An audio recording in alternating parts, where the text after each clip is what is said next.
হয়ে গেছে গল্প গুজব কমপ্লিট। লাস্ট দিন আমরা কি পড়েছিলাম? আমরা পলিটি পড়ছিলাম, তাই তো? যা অনেকটা মনে আছে যে আমরা পলিটি পড়ছিলাম। কেউ আজকে ফার্স্ট ক্লাসে এসছে এরকম আছো? ওকে, তো জিনিসটা একটু রিক্যাপ দিয়ে নি। লাস্ট ক্লাসে কি কি হয়েছিল? লাস্ট ক্লাসে আমরা হচ্ছে আমাদের পার্টিকুলার কনস্টিটিউশন যেটা আছে সেটা কিভাবে স্টার্ট করেছিলাম সেটা আমরা দেখেছি, আর তার সাথে সাথে কনস্টিটিউশনের মধ্যে প্রিয়াম্বেল কি জিনিস সেটা আমরা দেখেছি। প্রিয়াম্বেল কি জিনিস? কিসের জিস্ট? ইন্ডিয়ান কনস্টিটিউশনের অ্যাকচুয়াল স্ট্রাকচার যেটা রয়েছে সেটা যখন আমরা বুঝতে চাই তখন আমাদের হচ্ছে কনস্টিটিউশনটাকে বুঝতে হয়। ওকে, তো কনস্টিটিউশনটা বুঝলে পরে প্রিয়াম্বেলের মধ্যে কি লেখা আছে সেটা থেকে আমরা কনস্টিটিউশনের ভেতরে কি আছে টোটালটা আমরা বুঝতে পারি। এবার আমাদের এই যে ইন্ডিয়ান কনস্টিটিউশনটা এটা এক্স্যাক্টলি তৈরি হলো কি করে সেটা যদি আমরা দেখতে যাই তাহলে বলো যে এটা কিভাবে স্টার্ট হলো? স্টার্ট কে করলো? ইন্ডিয়ানরা মিলে বানাতে বসলো ল? হ্যাঁ, এমএন রয় তো পরে আসছে, আগে তো স্ট্রাকচার দিয়েছে কারা? ব্রিটিশরা। আগে ব্রিটিশরা স্ট্রাকচার দিয়েছে, ব্রিটিশদের স্ট্রাকচারের উপর বেস করে তারপরে আমরা ধীরে ধীরে আমাদের মানে নিজেদের স্ট্রাকচারটা তৈরি করেছি। এবার একটা জিনিস ভেবে দেখো, ব্রিটিশরা যখন আমাদের দেশে এই স্ট্রাকচারটা দিচ্ছে, এই পার্টিকুলার স্ট্রাকচারটা দেওয়ার সময় ওদের মেইন ফোকাস কি ছিল? ওদের ফোকাস কি ছিল?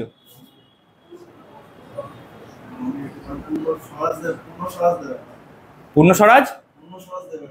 বেসিক্যালি আমাদেরকে কন্ট্রোল করতে চাইছিল, আমাদেরকে কন্ট্রোল করার জন্য ওরা ল গুলোকে নিয়ে এসেছে, আদারওয়াইজ ওদের কোনো ল আনার কোনো পারপাস নেই। এবার এই যে স্ট্রাকচারটা তৈরি হলো, এখন যদি আমরা মানে আমাদের এখনকার স্ট্রাকচারটা দেখি সেটা দেখলে আমরা বুঝতে পারবো কি, ধরো লোকসভাতে আমরা যাই ভোট দিই, এটাকে কি টাইপের ইলেকশন বলে? সাধারণ মানুষ যখন ভোট দেয় গিয়ে ডাইরেক্টলি নিজের লোকেদের নিজের প্রতিনিধিদের চুজ করে সেটাকে আমরা বলি ডাইরেক্ট ইলেকশন। এবার একটা জিনিস ভেবে দেখো, ডাইরেক্ট ইলেকশনের মাধ্যমে আমরা কিন্তু চুজ করি কাদের? ল মেকারদের বা লেজিসলেচারদের। কাদেরকে চুজ করি? ল মেকারদের। আমরা কি ডিসাইড করি কে প্রাইম মিনিস্টার হবে? করি না। আমরা কি ডিসাইড করি কে গভর্নমেন্ট ফর্ম করবে? সেটাও আমরা ডিসাইড করি না। ভালো করে ভেবে দেখো, আমরা যেই ক্যান্ডিডেটকে ভোট দিতে যাই তাকে ভোট দিয়ে চলে আসি। এবার কোন পলিটিক্যাল পার্টি ক্ষমতায় আসবে, সেই পলিটিক্যাল পার্টি কত মেজরিটিতে ক্ষমতায় আসবে, সে তার সাথে আরো দলবল নিয়ে আসবে কিনা, আরো কোয়ালিশন পার্টি নিয়ে আসবে কিনা, এইসব ব্যাপারে আমাদের বলার কোনো অধিকার থাকে না। অর্থাৎ আমরা চুজ করি লেজিসলেচার। তিনটে অর্গানের মাধ্যমে আমাদের দেশ ফাংশন করে। কি কি? কারেক্ট, এক্সিকিউটিভ, দেন লেজিসলেটিভ, জুডিশিয়ারি, যেটা যে বললে অ্যাডমিনিস্ট্রেটিভ কামস আন্ডার এক্সিকিউটিভ। ওকে, তো এক্সিকিউটিভের মধ্যে অ্যাডমিনিস্ট্রেটিভ পার্টটা পুরো চলে আসছে। দেন আসছে কি? জুডিশিয়ারি। এই তিনটে অর্গানের কাজ কি?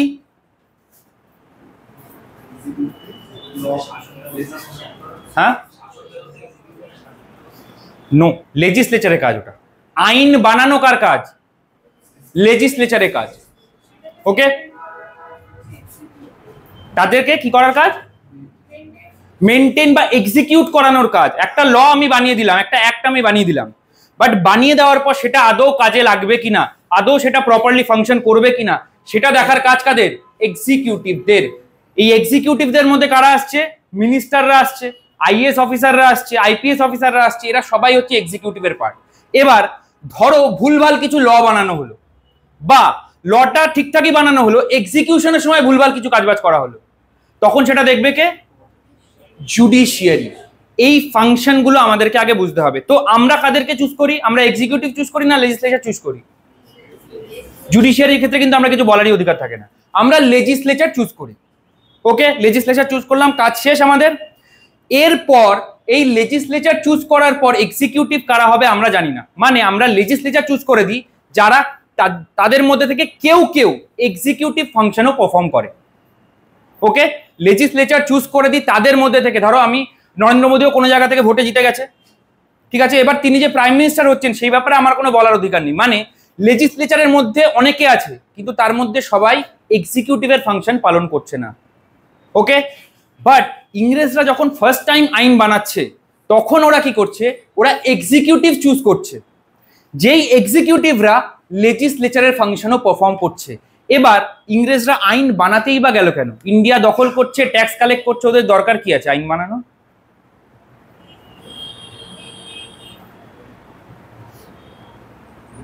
ইন্ডিয়ার জায়গা দখল করছে এক এক করে, সেখানে ট্যাক্স কালেক্ট করছে, পয়সা রোজগার করছে, তাহলে ওদের আইন বানানোর দরকার কি আছে?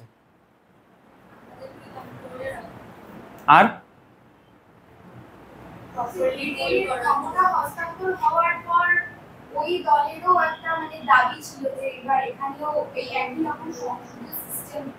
না না, আমি ইন্ডিপেন্ডেন্সের পরের কথা বলছি না, ইংরেজরাই বা কেন আইন আনতে গেল, যেটাকে আমরা বলছি রুল অফ ল, কি করতে আনতে গেল?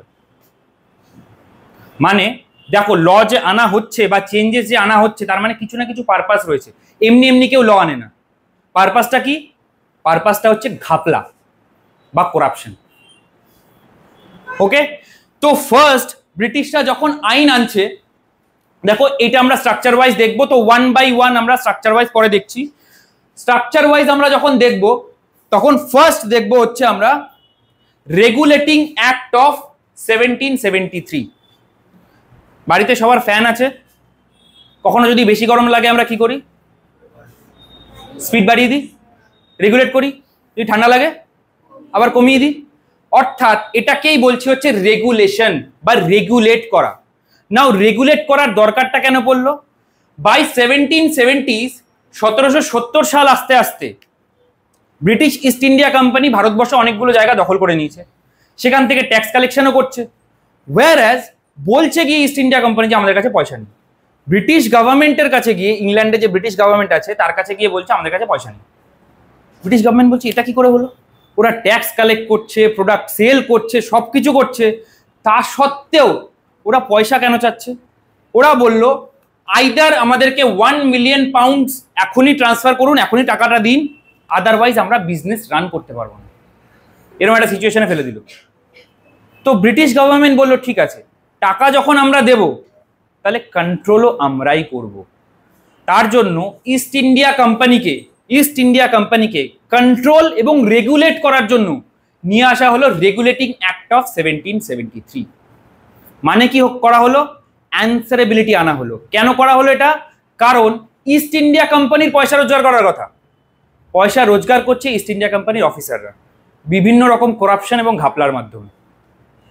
ওকে, তো ইস্ট ইন্ডিয়া কোম্পানিকে কন্ট্রোল এবং রেগুলেট করার জন্য আনা হলো রেগুলেটিং অ্যাক্ট অফ 1773। এটাকে আমরা ইস্ট ইন্ডিয়া কোম্পানি অ্যাক্ট বা চার্টার অ্যাক্টও বলে থাকি। নাও চার্টার অ্যাক্টটা কি জিনিস?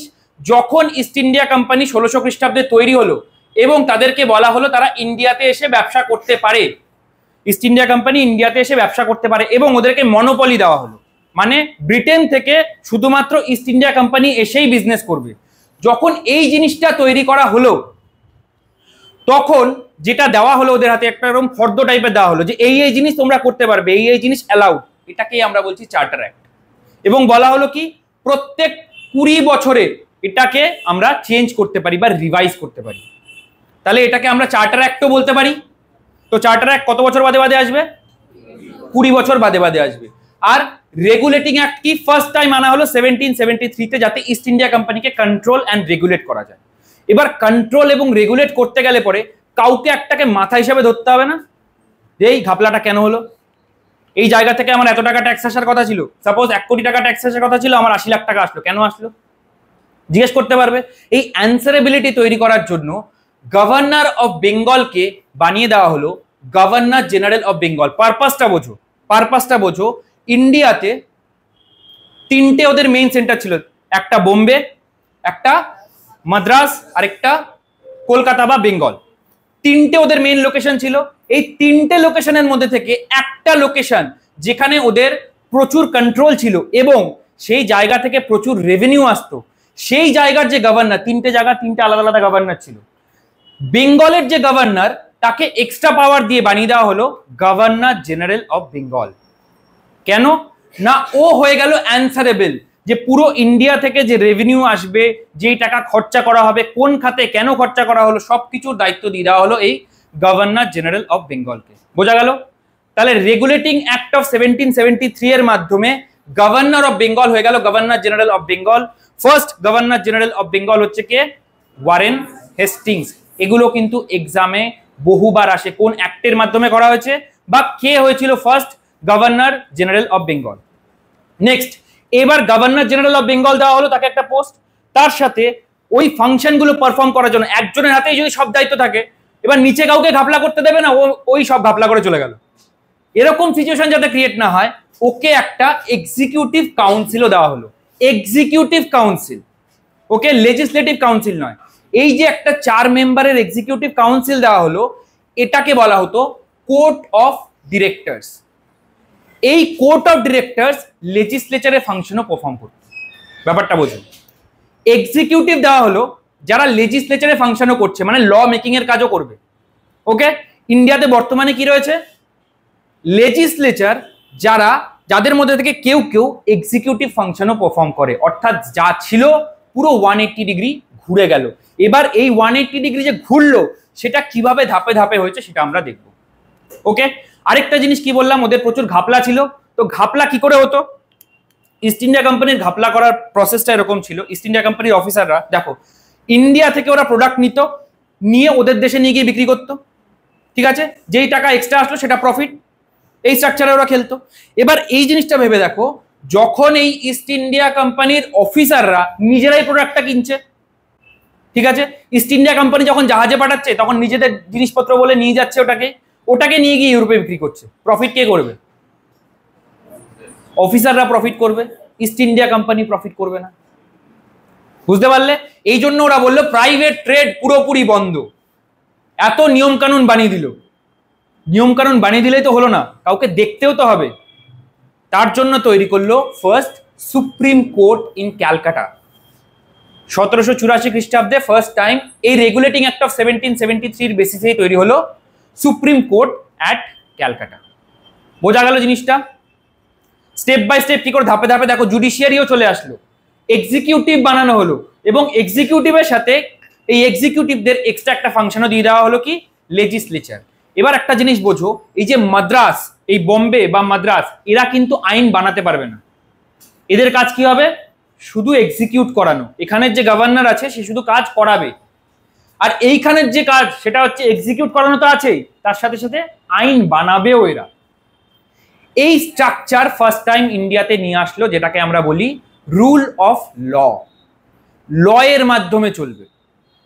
ওকে, তাহলে ফার্স্ট আনা হলো regulating act of 1773 east India কোম্পানির অফিসারদেরকে কন্ট্রোল করার জন্য। তাহলে অফিসাররা কন্ট্রোলে চলে আসলো?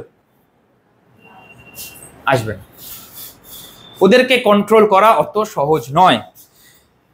কি করা হলো? একজনের জায়গায় এক্সট্রা আরো 4 জন অ্যাড করা হলো, সবাই মিলে ঘাপলা শুরু করলো।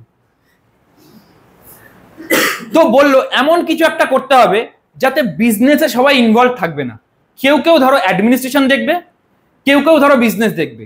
যারা বিজনেস দেখবে তারা ঘাপলা করার চেষ্টা করবে, এবার যারা অ্যাডমিনিস্ট্রেশন দেখবে তারা সেখান থেকে পয়সা পাবে না, এবার ওরা ইনফর্ম করে দেবে।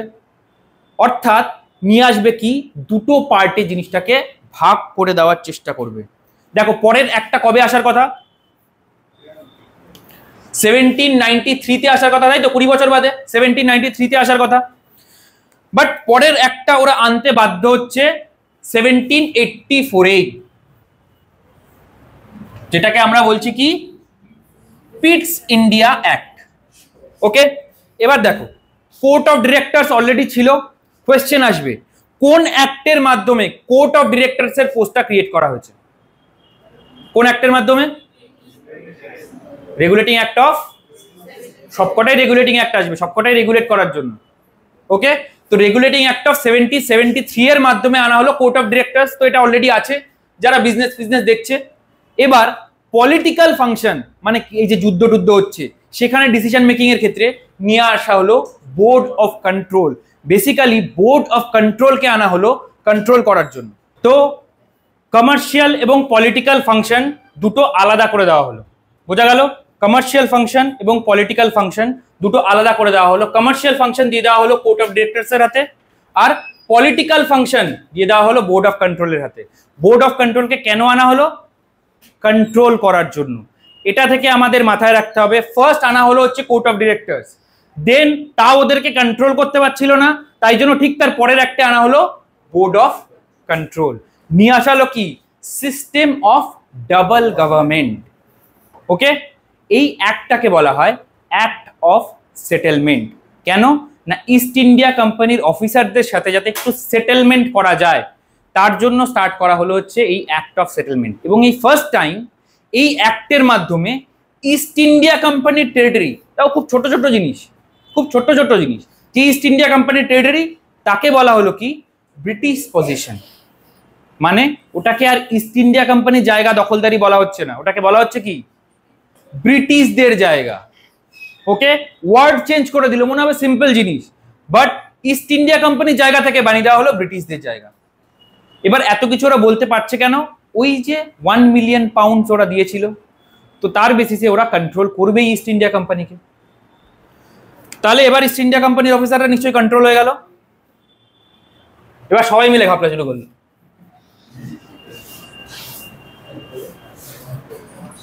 এর পরের যে একটা আসবে অ্যাক্ট অফ 1793, আমাদের পলিটি পার্সপেক্টিভে সেরকম কিছু চেঞ্জেস আনতে পারেনি ওরা। নেক্সট আসবে হচ্ছে 1813। 1813টা কিসের জন্য? এটা মেইনলি হচ্ছে এডুকেশনাল রিফর্ম। এবার এডুকেশনাল রিফর্ম ব্রিটিশরা আনতে কেন চেয়েছিল ইন্ডিয়াতে? তার আগে তো ভাবিনি 1800 সালের আগে। হ্যাঁ, শুধু ক্লার্ক? দু তিনটে পারপাস আছে, দু তিনটে পারপাস আছে। ফার্স্ট পারপাস হচ্ছে এই টাইম আস্তে আস্তে ওদের আর ইন্ডিয়ার প্রোডাক্টের দরকার নেই, ওরা ইন্ডিয়া থেকে পয়সা কামিয়ে প্রচুর টাকা রোজগার করে নিয়েছে, এবার সেই টাকাকে কাজে লাগিয়ে ওরা কারখানা তৈরি করবে ওদের দেশে। অর্থাৎ ওদের দেশে আসবে কি ইন্ডাস্ট্রিয়াল রেভলিউশন বা শিল্প বিপ্লব। এবার শিল্প বিপ্লব আসলো, 1 ঘন্টায় 10টা জামা তৈরি হচ্ছিল, 1 ঘন্টায় 1000টা জামা তৈরি করবে। অর্থাৎ মেকিং কস্ট কমে গেল, জিনিসের দাম কমে গেল ওদের কাছে। এবার সেই জিনিসগুলো ওরা বেচতে আসবে কোথায়? ইন্ডিয়াতে। ইন্ডিয়ার লোক পরবে ওগুলো, ওদের শার্ট ওদের প্যান্ট পরবে ইন্ডিয়ার লোক, ধুতি লুঙ্গি পরে আমরা কমফোর্টেবল, তখন কেন পরতে হবে? তো সেই জায়গায় করতে হবে কি, তাহলে ইন্ডিয়ানদেরকে এডুকেট করতে হবে, কিছু লোককে আমাদের মতন বানিয়ে দিতে হবে যাদেরকে দেখে বাকিরা ফলো করবে।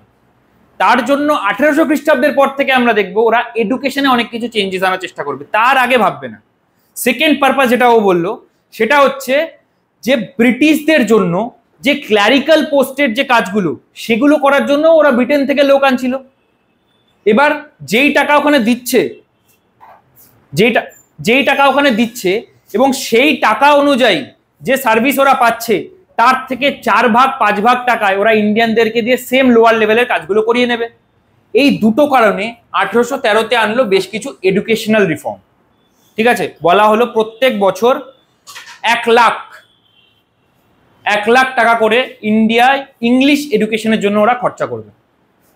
ওকে, তো 1813 গেল, ইস্ট ইন্ডিয়া কোম্পানি অনেক কন্ট্রোল করার চেষ্টা করেছে ইস্ট ইন্ডিয়া কোম্পানিকে, পারলো না। তারপরে 1833-এ এসে বুঝলো যে আসল ঘাপলাটা অন্য জায়গায়। আসল ঘাপলাটা কোন জায়গায়?